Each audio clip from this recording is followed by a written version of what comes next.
So Bernie's coming here today to introduce himself to the representatives of over 5,000 JetBlue in-flight crew members that have voted to unionize with the Transport Workers Union 3 days ago. And you won big.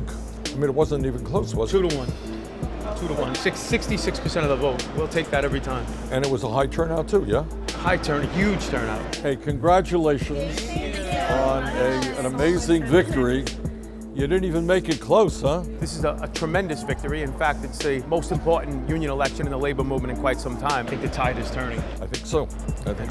Anecdotally, I believe, as a guy that's out there with workers constantly, I believe the tide is turning. People have taken enough crap for too many years, yeah? You're not kidding. And they're beginning to fight back. JetBlue actually has done some very underhanded, dirty things to their in-flight crew members, and certainly some of those things led to this unionization effort. Why did people decide to join the union? People wanted to feel secure that they were going to have their career going forward long term. First of all, JetBlue considered everybody at-will employees, meaning that they could be fired on a whim. Promotions, firings, very arbitrary. You have no... Very arbitrary is exactly the word. Recently, JetBlue started offering customers money, a bounty, for any passengers that would report on a flight attendant on a cell phone, flight attendant perhaps out of uniform, perhaps there was an allegation that the flight attendant was rude, and all of this would be done under cloak and dagger. And the flight attendant, the in-flight crew member who was the subject of this bounty hunt, wouldn't even have a chance to cross-examine the person making the allegation. So does it happen that some of your friends may have been fired or suspended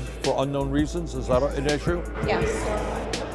It's going to be a significant part of this contract effort is to establish a due process clause that will prevent JetBlue from making unilateral decisions about the employment of in-flight crew members. We're just looking for a grievance process with binding arbitration instead of the company having the final decision. Investigations are not transparent. We don't know what's happening. Workers are stepping up and realizing that it's time.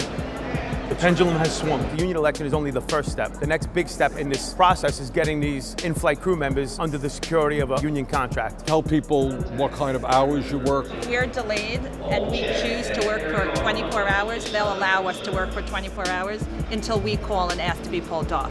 And if we're delayed 8 hours in the terminal, we're not getting our full salary for that time. We get a different pay. We get time away from base pay, which is a fraction of our normal pay. What percentage roughly? It's $2 an hour. $2 an hour. Correct. So if you're spending 8 hours in a terminal, you end up with $16 of wages? Holy moly. So we don't like delays any more than the customer. I mean, it's like working for nothing, isn't it?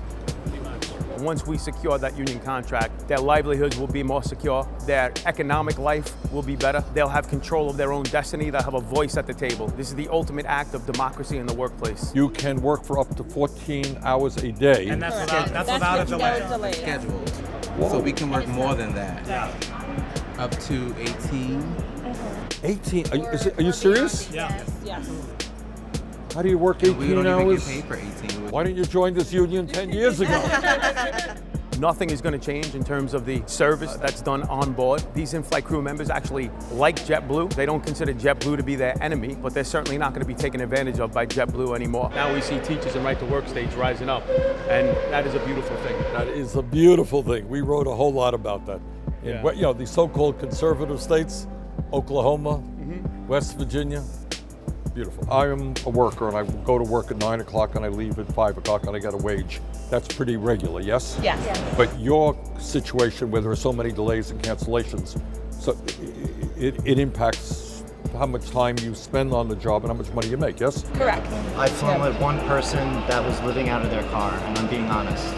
I flew with a flight attendant that told me they were living out of their car. JetBlue came with the tired old argument that many businesses come with, that the union is a third-party intervener and that this was not necessary. JetBlue bought into their own little fantasy about how they have this great relationship with their own workforce, and it's simply not true. And do some of the unionized flight attendants have better deals? All of them. Yeah. All of them. Okay.